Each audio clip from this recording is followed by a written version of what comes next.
here we go. Okay.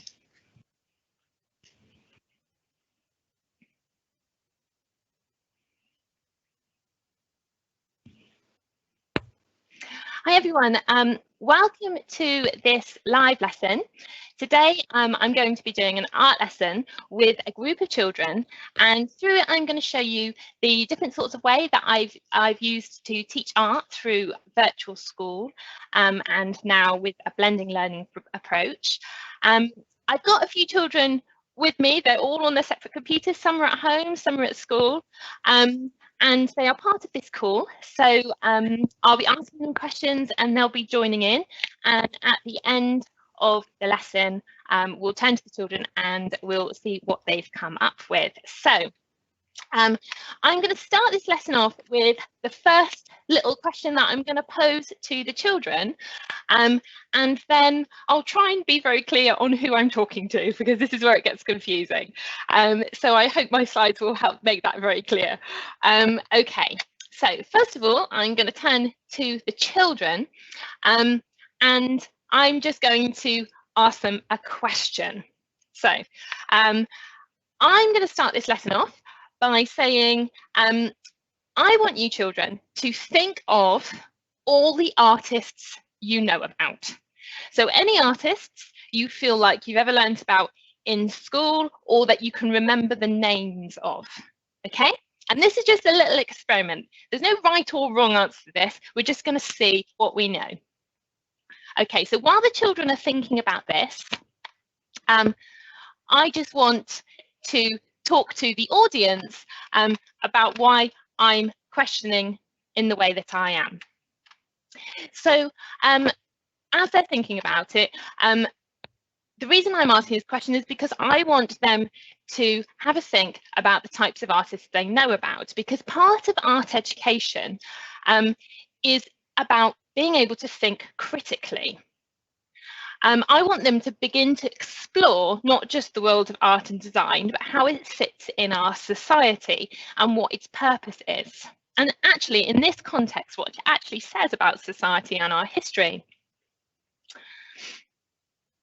In virtual schools, features within the Teams meetings allow pupils to think and respond. So in this scenario, they are able to respond to me by unmuting their microphones, which I will ask them to do in a moment, but not quite yet. If this was a live Teams meeting, they would have a chat facility as well, and I would be able to see them through the lesson. So it's various different ways that we've been teaching lessons like this through virtual schools. And this discussion point of an art lesson is really, really key. Okay, so up on the screen at the moment, just to give you a little bit of a background and some information, here are 3 sites that I have found really useful in the planning of my lessons, and these are nice little takeaways for you to have a little think about. So the first one is take.org. In this lesson, you'll see a few short videos. I go to this resource a lot. It has some really excellent qualities videos that are really relevant for the curriculum that you can use with your children. The second link on there is smarthistory.org, and that's actually a really good CPD link that you can click on if you want to see where art sits in history and society, and making links around that, because obviously art sits in any subject. You can tell it's something I'm really passionate about, and I can find a place for it anywhere. This is a place to go to actually make sure you're up on your knowledge yourself. And the last one is the National Society for Education in Art and Design, which is an organisation that publish all the latest research on art. So if you don't know about it, please check it out, because it's definitely a go-to for me. Also, just on the right there, just to jog my memory, this time it's actually been a brilliant time for making art teaching online really accessible, because we've got all of the galleries have opened their doors to make it virtual at the moment. We've got high definition 360-degree views of exhibitions and permanent displays. The one at the top there is the Van Gogh Museum in Amsterdam that has some absolutely brilliant content that we can use, and the higher definition pictures there, where you can see the sunflowers picture's got an impasto quality to it, which is the thickness of paint. And if I was to blow that up and show the children, they'd really be able to see that through the photo. Okay, so I can talk about art for a long time, so I'll try not to. And I'm actually going to go to the children now and ask them which artists did they come up with. So I asked them to think about the artists they can name. So has anyone got any names for me? Yeah, we've got a few different ideas here, Miss Farron. So Zach wanted to start us off. Salvador Dali. Brilliant one. Well done. Yeah, brilliant. Yeah, Salvador Dali, one that we looked at a few weeks ago. Belle's got another one.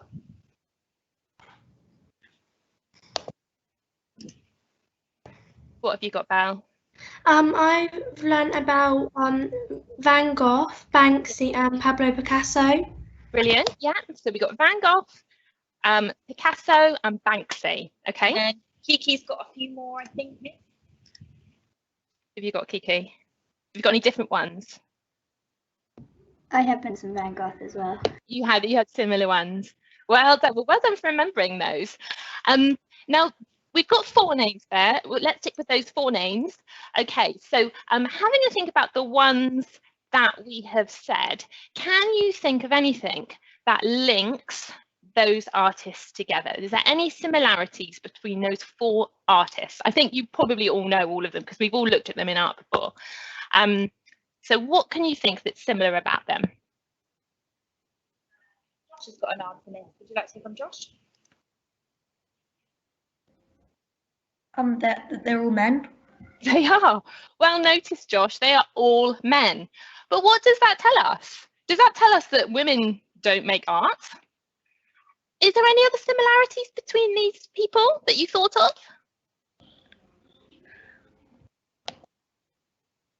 Josh, can you think of any as you're still there? I can see you're still unmuted. Sorry. Most of them are white. They are. Well done. And I think this is something that doesn't just tell us about art, but it actually tells us about the society. Thank you, Josh, for your contribution there. It's really thoughtful ideas.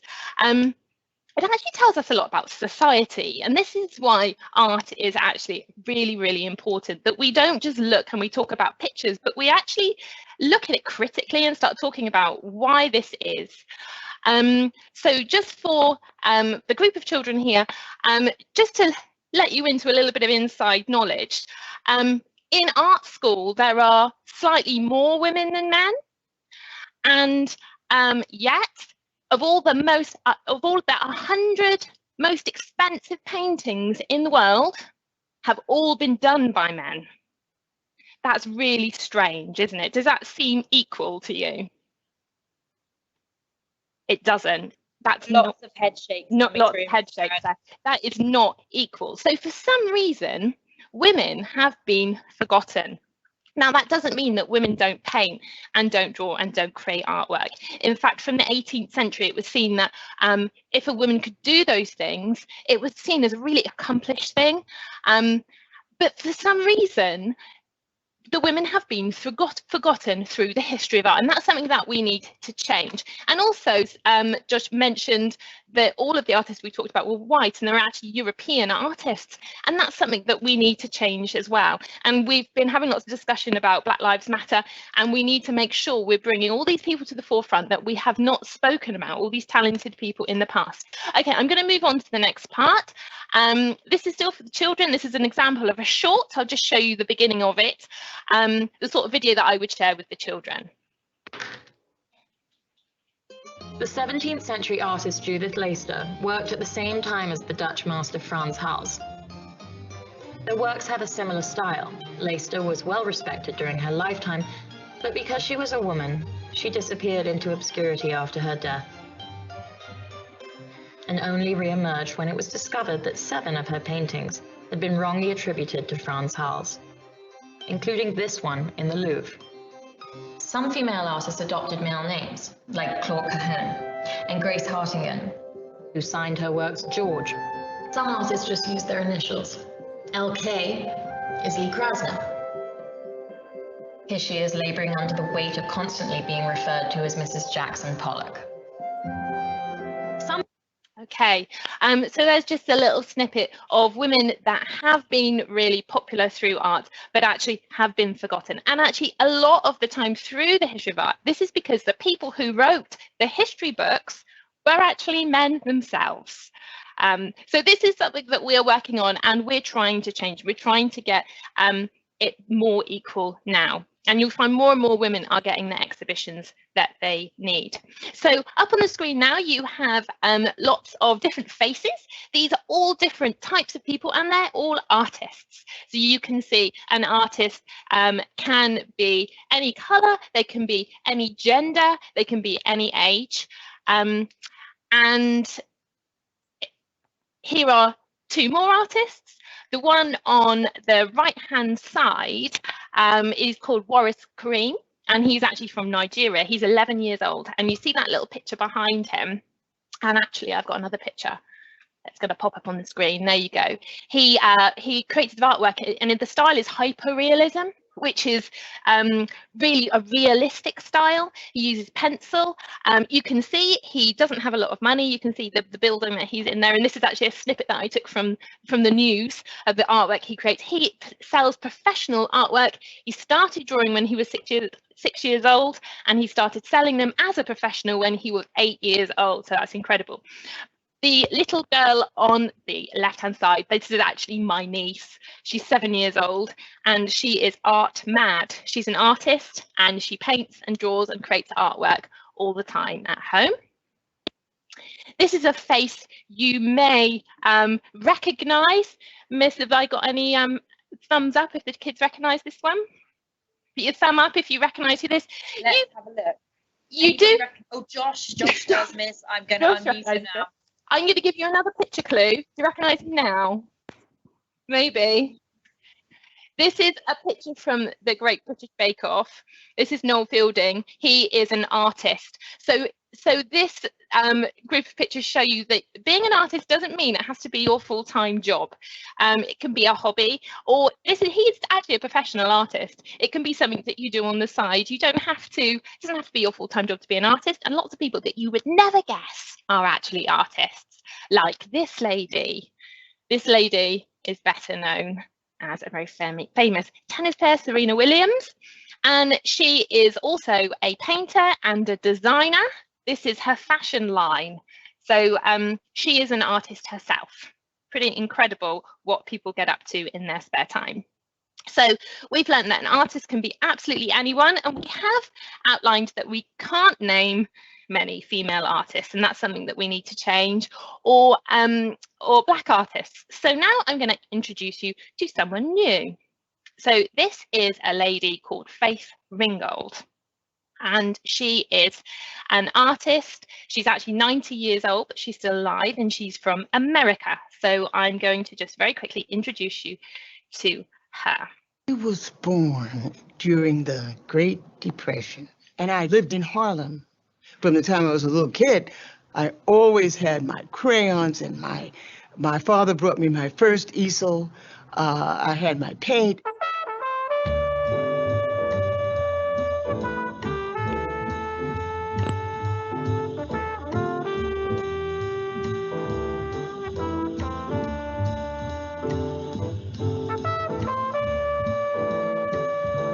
Who's Afraid of Aunt Jemima was my first story quilt. We know Aunt Jemima as this person on a pancake box.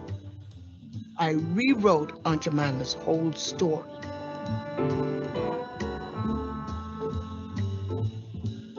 She becomes an entrepreneur, and she's just fabulous in my story.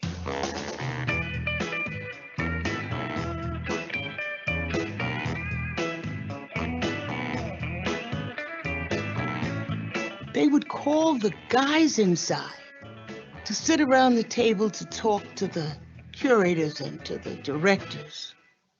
You understand? But not me. The museum will open up to African-American artists, but you won't be one of them because you're a woman. Okay, I got it. Well, I decided that I needed to get involved with women's issues. At the Whitney Museum in 1970, They have biennials there. They had very few women in any of them. The last one that they had, I believe it was like 2%, 2 women. I said, what percentage of women do we demand? So my daughter, she said 50% women. You want 50% of the people in the biennale to be women. Okay, I will just stop that there, but that gives you a little idea, and you'll see, just going to our adult audience now, you'll see that I use lots and lots of visuals in my art lessons, and if I was actually in the classroom, or if this was a normal Teams meeting, I would actually be initiating lots and lots of discussion about these things and why this is, what this says in society, what we can do about it, how places are different. So it's all these things that talking about, we talk about art and we talk about learning about the wider world, learning about culture, learning what does this say about society, and this is all really, really relevant. Okay, and actually with the virtual learning, we have to take into account that actually the resources and materials that we're using are limited. I haven't been able to set all sorts of quilting things for the children at home because they haven't got the equipment to use. So you need to think about it in a slightly different way when you're looking at these subjects.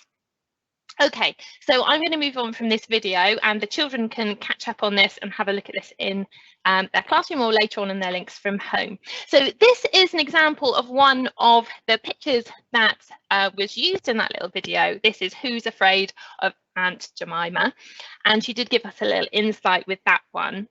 And it tells the story of a African-American woman, and it sort of changes the stereotype of African-American women and how they're viewed, and she turns this woman into a very business type woman, which gives them a huge positivity and a new idea. Now I'm just going to move on to this one because I want to talk to you a little bit about this app that I've used to engage the children in discussion. So children, I'm still talking to the adult audience now, but I'll make it very clear when I ask you your next questions, okay? So if you have a look up on the right hand side, you'll see Flipgrid. So I have created a Flipgrid for this picture in particular, and it's to initiate the discussion. The critical questioning in art and art history is really, really important. The world is now visually led. People snap photographs every day, they use filters and they digitally manipulate images. And we actually live by symbols and icons. We're now a far reach from the black and white photocopies 30 years ago when lots of us were in school. So children now need to be taught how to question the visuals in front of them. They need to know that they can be fooled and that context is everything. And in this case, this is often why art history and the background knowledge and all of that comes into play, and why really important that it is discussed as well. So the Flipgrid allows me to make a little video and just record a question that I will then send to the children, and they can make me a little video in response. So I made a Flipgrid before I started this lesson, and I asked the children a series of questions. So the first question was, what can you see in the picture?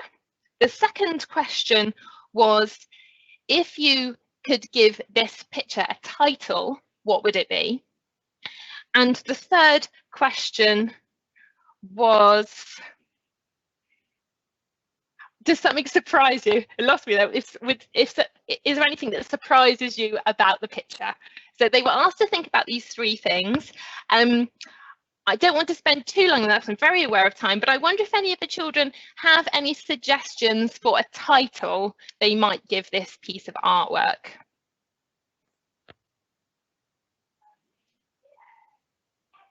Freya would like to answer.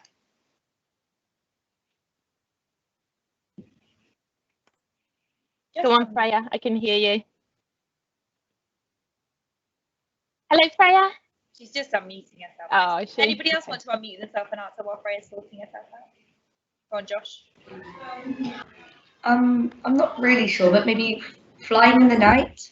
Flying in the night. Well done, because that shows you've really observed the picture as well. It's nighttime. There's a little girl, little tiny girl up in the sky there.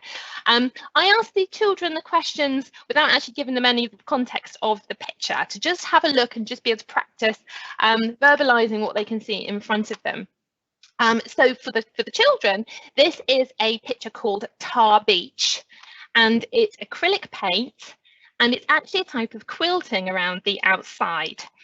And the artist Faith Ringgold used this idea and made it into a series of children's books. So if I was in the classroom, I would then be referring to the children's books. I might share the story with them, would talk about the child and the background and what that tells us about culture.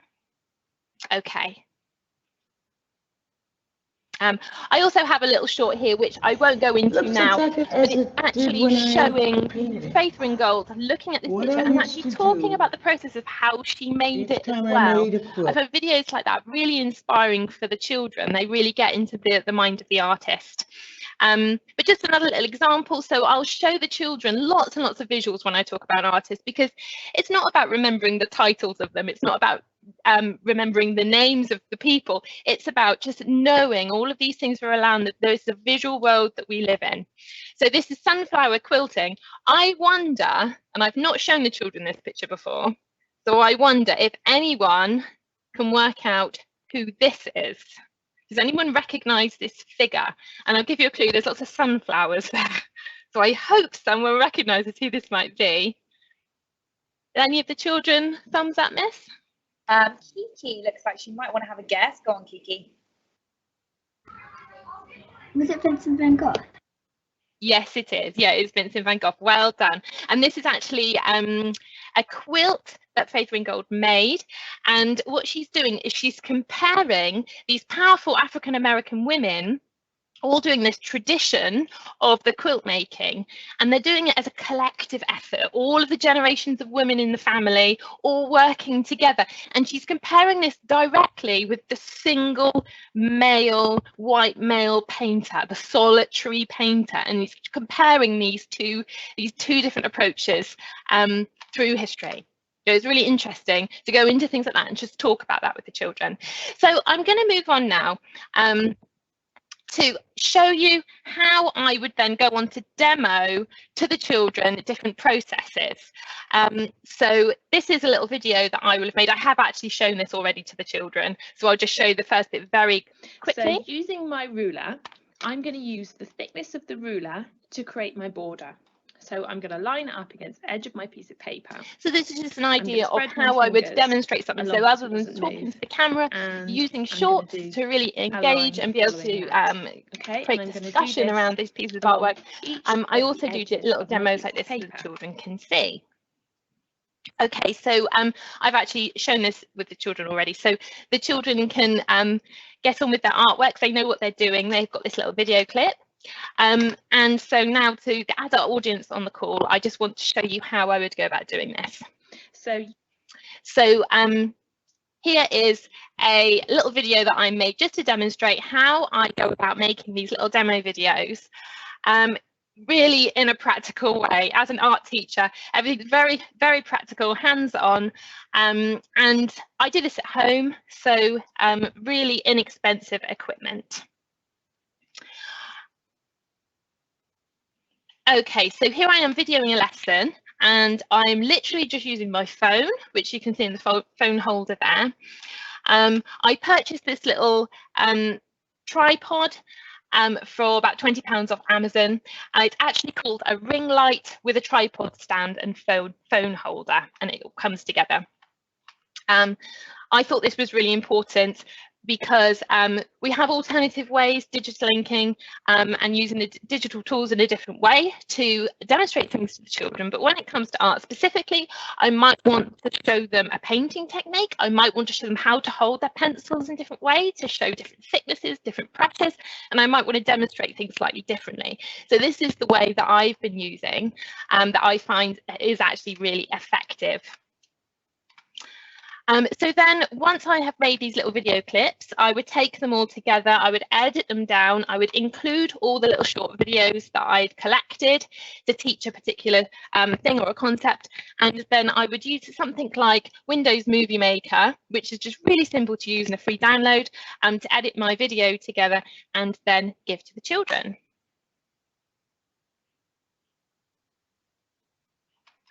So with the pupils and the staff at home, the class teachers have been engaging with their class using Microsoft Teams.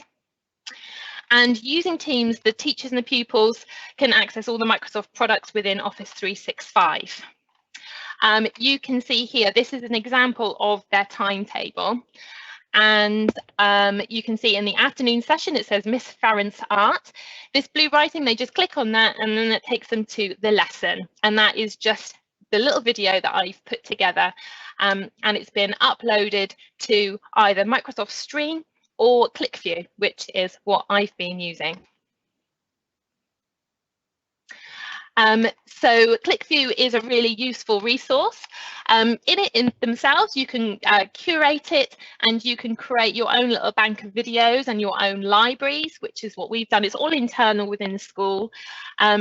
And it's content that can be shared through the different year groups and with the different staff. If I wanted to actually share a link with someone outside of the school organisation as well, I can do. There is a link for me to do that and it's very simple. So it does give you that option.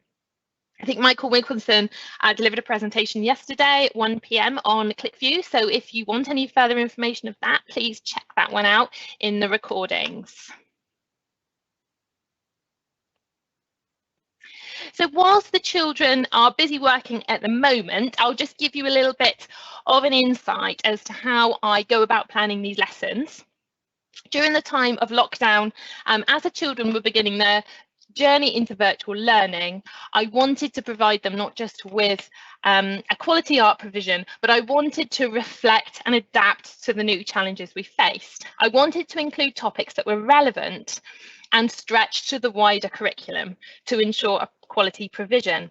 So I split art and design into 4 key areas to increase engagement and to enable a quality provision. So I had to approach it in a slightly different way. So it was less about the use and techniques of using specific equipment. In a traditional art and design curriculum, you will have that spiral of learning where you visit and you revisit all the different mediums that you allow the children to discover and explore. Obviously in the virtual environment, this is very different because the resources are limited. So you're approaching it in a slightly different way.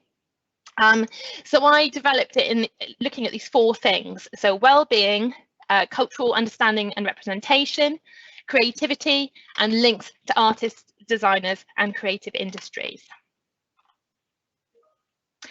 And then looking at the actual skills element of it, I wanted to divide that up as well to make sure I was providing a progression and structure to my lessons as well. And I've divided it into these 7 elements. These are line, shape, texture, space, colour and form and value. And keeping these themes in mind is possible with those overarching themes to structure an engaging and progressive lesson for all the pupils, introducing them to new artists and designers. And I found that actually when you're learning adults as well as children, when you're learning about a person and there is a human element to it, it's really, really engaging. And when you talk about the individuals that you're looking at in the lesson and why they're creating that art and what the quirky style is, then actually it's really, really engaging for everybody. So, and of course, it goes without saying that practical challenges were in terms of materials and resources.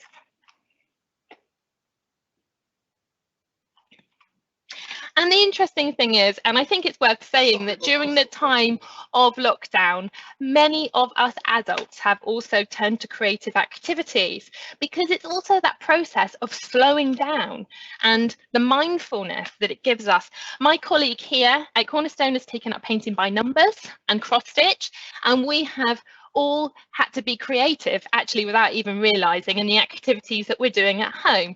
So the food we're cooking is more creative because people are finding things from the cupboard and creating something they wouldn't normally do and not sticking to the recipes.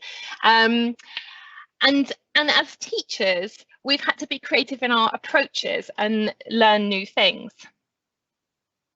It's been really important that the learners can make links and can see the value in what they're doing. And whether it's the process of creating, which is just as important as adults, that's the thing that we really, really do engage with, because that mindfulness that it gives us as a human being and the ability to express ourselves that it gives us. So when the children were completing these activities at home, they were able to share their work on the class channels. And this has become a real place of discussion and feedback. So there you can see on the screen, someone's put, "This is my art for today, Miss Farrant, my cat in the hat," and they've posted their pictures up there. And from that, then I can comment on it, the other children can comment on it, and it's been a real nice place for discussion, and that is really important, and reflection. And it's also helped me with other things as well. It's helped me not only give the feedback to the pupils, but to be able to adapt my future lessons and assess which lessons actually had a really high engagement and which had less of an engagement to them. Because that's been really interesting to see actually what really sparks off the imagination of the children. And I'm just going to show you this little bit just to show you how I would then go about sharing the good practice going on both at home and at school. And then afterwards, I'm going to turn to the children and they can show exactly what they have been working on as they've been busy away at their tables there. So this is the last little bit. Once all the children had uploaded their pictures, as I showed you before on the channels, me or my teaching assistant have been saving those pictures out of those channels, and we've compiled them together to make a little video. We put them all together with music, and then that is something that we would share as a link. It's a really nice way to celebrate the successes of the children across the trust, but actually with some children at home and some at school, it's really created a sense of community as well. It feels very much like we're all together as part of the trust, rather than just busying away at home. And there's an audience for our artwork, and as artists, we all know that we want an audience for it. That's really key. So I'll just give you a little look at this one. This was in one of the first few weeks of lockdown, and you can see this is actually an example of the creative activities that I would use. So these samples, and they create rainbows with the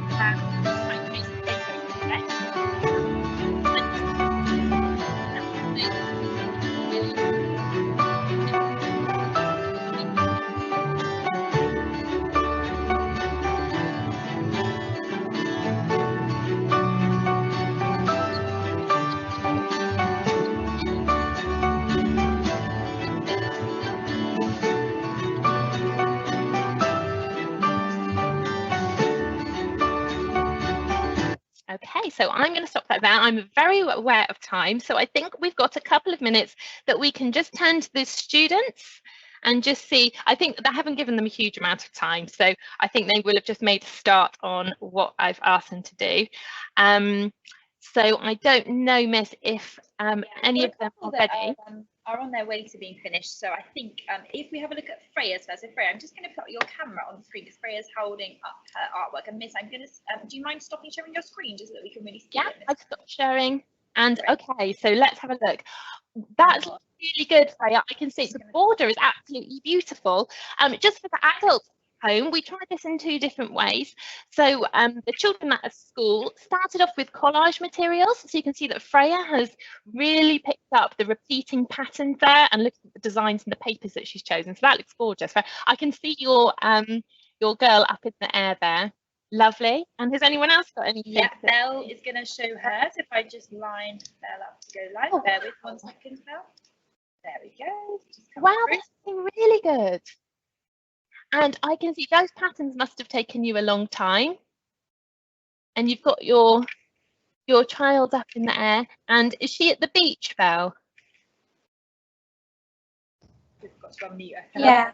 Perfect. You've done that really, really nicely. I love the graduation of colour and the blending between the yellow and the red. You've done that really nicely. Well done. That looks really good. Hey, Kiki, should we have a look at yours? Kiki's worried because hers isn't quite finished yet, but it doesn't need That's to be okay, Kiki. It doesn't need to be finished. Hang on one Oh, second. wow, Kiki, you've done that really well. You've got really good perspective there on your buildings. That's excellent. Well done. And lovely design around the outside. Could you hold up again, Kiki, a second? Just want to see your patterns. Oh, yes.